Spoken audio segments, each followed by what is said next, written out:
Meus irmãos e minhas irmãs, boa noite. Que a paz do Mestre Jesus e de Deus Pai Todo-Poderoso esteja com todos nós aqui presentes. Em nome do mentor desse grupo de estudo, professor Eurípides Barçanufo, e em nome de todos os colaboradores que trabalham no anonimato, nesse pleno exercício da caridade, do amor fraterno, nos auxiliando a todos, nós aqui do plano físico e todos os irmãos que nesse instante se encontram também no plano extrafísico, irmanados conosco. Quero, mais uma vez, Antônio, na sua pessoa, na pessoa de seu Inácio e de Marco Melo, a vocês três, né? O agradecimento pela oportunidade de nos integrarmos a esse grupo de estudo. Fico muito feliz, né? E hoje trago, conforme a programação da casa, do capítulo 2, Meu Reino Não É Deste Mundo, e o tema é a realeza de Jesus. A realeza de Jesus, o meu reino não é deste mundo. Vemos aqui, meu irmão, que no mundo em que vivemos, também tem pessoas que, por definição, quer seja de família, hierarquia de família, ou por aparecer na sociedade, são chamados de rei. Mas rei do modismo. E, para começar o nosso estudo de hoje, eu trago como abertura, deixa eu ver aqui, não está... aqui.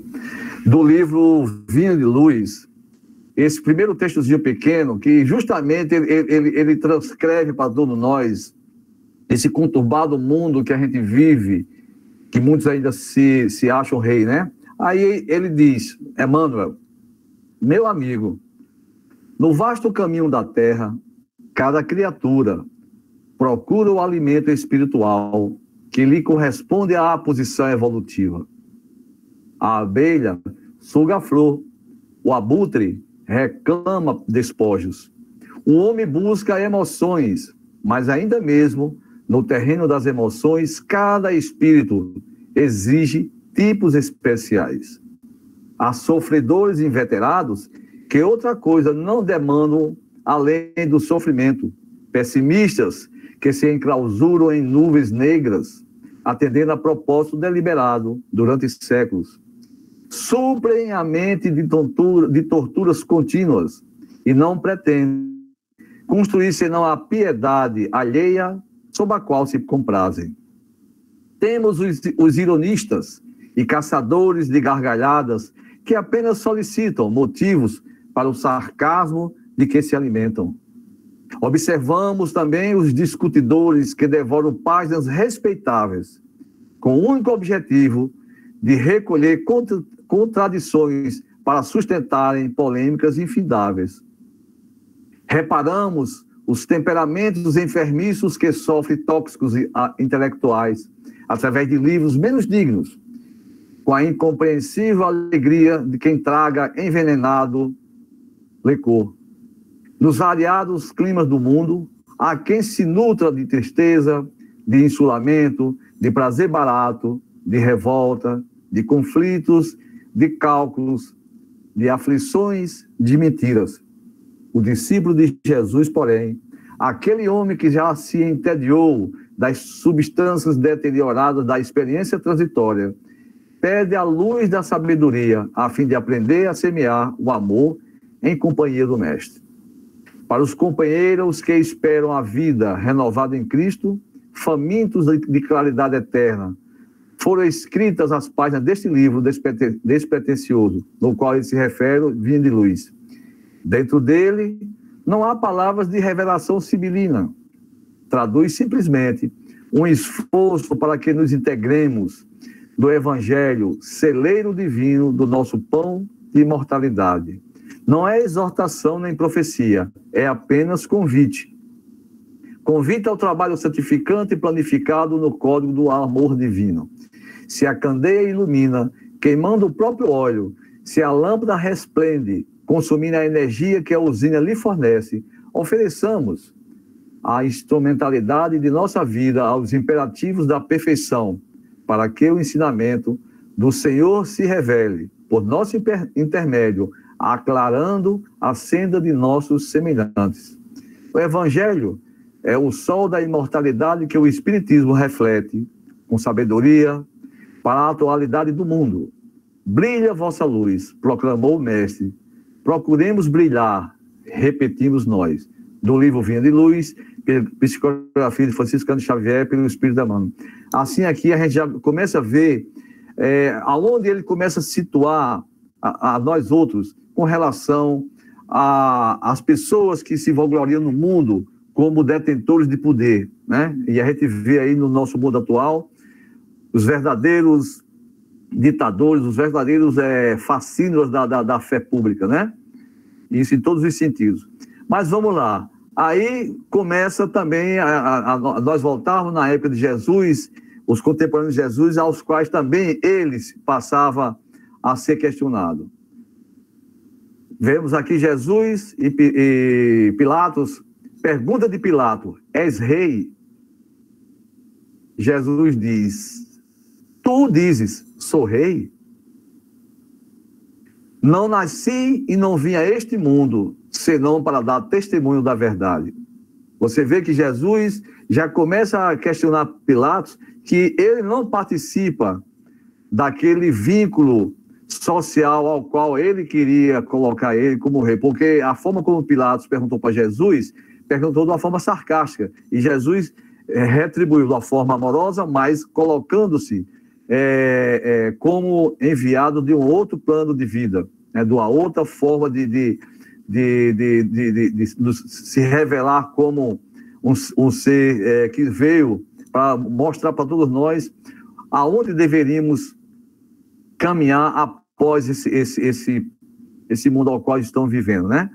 Assim, vamos detalhar mais esse novo mundo. A introdução da realeza de Jesus, né? Assim, o que é realeza? O que é reino? Por que o reino de Jesus não é deste mundo? São questionamentos também. Qual é a verdadeira realeza? Dentro do conceito que conhecemos, meus irmãos, realeza, família ou casa real, poder ou condição de rei ou rainha. Rei, o soberano de uma monarquia, no sentido figurado, é aquele que se destaca entre os outros do mesmo grupo, de uma profissão, etc. Reino, estado em que o poder é exercido por um rei e rainha, é uma monarquia. Esse é o reino terrestre. Assim, nas considerações iniciais, nas escrituras sagradas, a Bíblia, há profecias sobre a vinda do Messias, um descendente do rei de Davi, que reconstruirá a nação de Israel e restaurará o reino de Davi, trazendo a paz ao mundo. Jesus se dizia o Messias, mas não foi aceito pelo povo judeu. Para os judeus, Jesus não preencheu as profecias messiânicas, ou seja, construiu o terceiro templo, que aí, isso aí é muito questionado, né, nos judeus, né? Levar todos os judeus de volta à terra de Israel. Introduzir uma era de paz mundial e terminar com o ódio, opressão e sofrimento e doenças. Assim, e divulgar o conhecimento universal. Assim você vê que mesmo os contemporâneos de Jesus, né, em função da sociedade que viviam, vindo aquele ser, começando a verificar, né, os movimentos sociais daquela época, porque Jesus, ele não era revolucionário social, ele era um ser que, por suas colocações, perturbava aquele ser daquela época, porque as propostas de Jesus eram outra, né? Assim vamos. Reino. A palavra reino evoca a ideia de rei, reinado, pessoa poderosa, senhor de muitos domínios e muitos súditos. Assim, em termos religiosos, o reino transforma-se em reino de Deus. Assim, quando a gente estuda os ensinamentos sagrados, quando se fala em reino, a gente se refere ao reino de Deus, tema central de todas as pregações de Jesus. Assim, se a gente vê essas passagens de Jesus, ele ocupa o lugar de destaque em várias das suas parábolas, principalmente o grão de mostarda, a menor das sementes, que depois de plantada dará a maior das árvores, né? Assim, de acordo com o Evangelho, segundo o Espiritismo, o reino de Jesus não é deste mundo, mas sobre o reino, sobre a terra, não terá uma realeza? É isso que nós estamos aqui questionando também, né? Aqui, o título de rei não implica sempre o exercício de um poder temporal? Assim, meu irmão, o título de rei nem sempre implica o exercício do poder temporal. Porque dá-se esse título a todo aquele que, pela sua genialidade, influi no progresso da humanidade. Assim, exemplos de título de rei, esse título oriundo do mérito pessoal, consagrado pela posteridade. Nós temos o rei da música, Roberto Carlos, nós temos o rei do futebol, Pelé, o rei da Fórmula 1, né? O Ayrton Senna. Assim você vê que eles ainda, até hoje, tudo que é canto que falou em Pelé, Roberto Carlos e Ayrton Senna, muitos, né? Colocam. Mas a gente sabe que todos eles são cheios de defeitos, iguais a nós outros, né? Só que eles tiveram outras oportunidades de aparecer na mídia, na sociedade. Mas vamos, a realeza terrestre também existiu a outra forma de reis. Esses realmente oriundos, né, da monarquia. Assim, temos o rei Luís XVI e Maria Antonieta. Assim, esses é um reinado temporal, a realeza terrestre. Nem sempre por mérito pessoal, porque aí esses reis eram, como até hoje, você vê a família real britânica, morre um, já tem 10 na linha da sucessão, porque sempre está certo com o objetivo de prolongar né, a hierarquia daquela família. E nem sempre são amados, né? A gente sabe também que tem muitos deles, você vê que muitos amam a rainha Elizabeth, mas você vê muita gente falando mal da família, que tem muita traição, tem muita briga de família, tá? Mas vamos para frente. Assim, a realeza moral, no caso de dois exemplos que passaram junto de nós, nossos contemporâneos, Madre Teresa de Calcutá e Chico Xavier. Assim, a moral, a realeza moral, a postura moral, ela é imperecível. Sempre por mérito pessoal. Assim, esses seres que se revelam pela realeza moral, eles têm os méritos pessoais deles. E sempre são amados. Assim, o maior rei que nós conhecemos, que veio até nós, único, cuja presença dividiu a história da humanidade em duas partes. Antes dele, né, antes de Cristo, da chegada dele, e depois da chegada dele até os nossos dias atuais. Antes, nós vemos toda a história da primeira revelação do Antigo Testamento. Antes de Jesus, tiveram outros seres que testemunharam a grandeza da reencarnação, né, que a gente viu Pitágoras e Platão, e depois vieram os contemporâneos de Jesus, os apóstolos, que Jesus não escreveu uma única palavra, mas os apóstolos é que conviveram com eles e escreveram, né, o que a gente vê hoje, os livros sagrados, né? Assim, o significado desse reinado que Jesus disse naquele dia para Pilatos: não nasci e não vim a este mundo senão para dar testemunho da verdade. Jesus veio à Terra para instruir a humanidade sobre a lei do amor, que resume a lei de Deus. Assim, meu irmão, dentro da meritocracia, o ideal é que os países fossem sempre administrados por pessoas idôneas, honestas e competentes, para que a gente tivesse a meritocracia dessa realeza terrestre, né? Mas, nesse caso, os detentores do poder deveriam dedicar-se ao bem comum e não ao próprio interesse. O Evangelho, meus irmãos, nos mostra que a riqueza e o poder foram nos oferecidos como usufruto para promover o bem dos outros.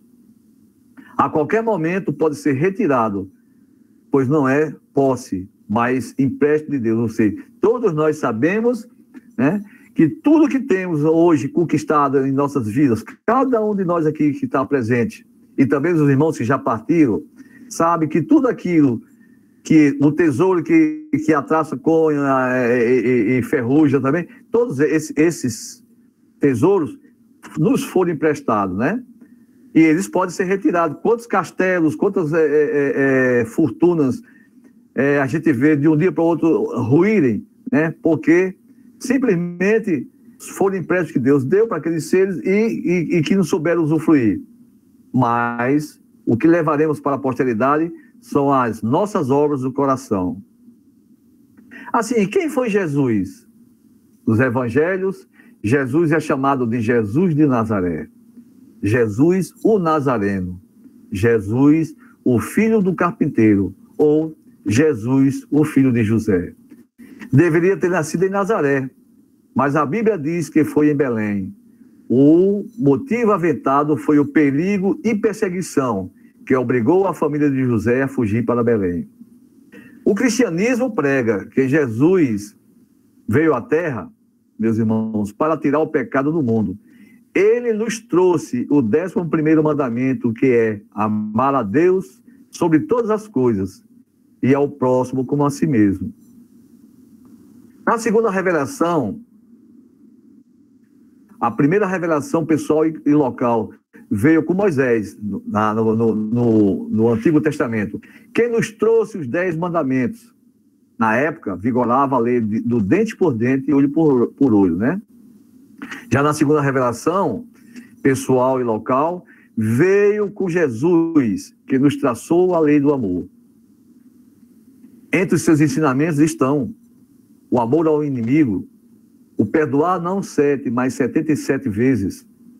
Quando bater numa face, apresentar outra. Se alguém lhe pedir a tônica, larga-lhe também a capa.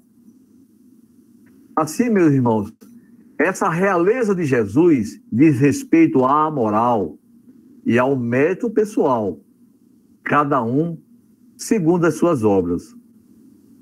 Representa o esforço na prática do bem, na paciência entre os infortúnios. Quando isso faz parte da alma humana, ela transporta-se para outro mundo, um mundo totalmente diferente da mesquinharia do mundo material. É por isso que Jesus dizia: o meu reino não é deste mundo, porque Jesus coloca que a nossa reforma íntima, a nossa moralidade, o nosso mérito pessoal, nosso esforço pessoal é que nos levará a esse outro mundo. Assim, meus irmãos, quando o reino do Cristo será implantado na terra? É uma pergunta que diariamente nos questionamos nessa transição de mundo de pós e expiações para o mundo de regeneração. Quando o reino do Cristo será implantado na terra? Quando os valores espirituais se elevarem acima dos interesses materiais. Assim, meus irmãos, o reino do Cristo na terra será de paz e fraternidade entre os homens. Dentro da doutrina espírita, que é a terceira revelação, né, da reencarnação, a base da doutrina espírita está na reencarnação, ou seja... voltei aqui. Ou seja, da possibilidade de um mesmo espírito voltar tantas vezes quanto forem necessárias, mas em corpos diferentes. Isso aí eu comento justamente em cima da pergunta do seu Luiz Espírito perguntou. É isso aí, seu Luiz. Na possibilidade de o mesmo espírito voltar tantas vezes quando for necessária, mas em corpos diferentes. Ela mostra toda a justiça de Deus, porque nos dá a oportunidade de refazermos o que de errado fizemos em outras vidas. É esta a possibilidade desse outro mundo. Na vida futura, embora a base do espiritismo esteja na reencarnação, a crença na vida futura é mais enfática. Ela não depende de lucubrações e fisiologismos, de concepções filosóficas, mas do retrato fiel do que os próprios Espíritos vieram nos contar através da mediunidade. Em O Céu e o Inferno, meus irmãos, obra que faz parte do Pentateuco, da codificação espírita, há diversas mensagens dos espíritos relatando a sua situação no mundo espiritual.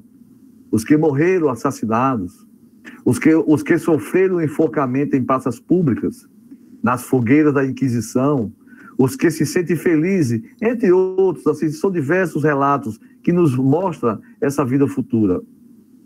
Assim, a verdadeira realeza, meus irmãos, a realeza terrestre acaba com a vida. E a realeza moral, a qual Jesus nos proclama, governa ainda e, sobretudo, depois da morte.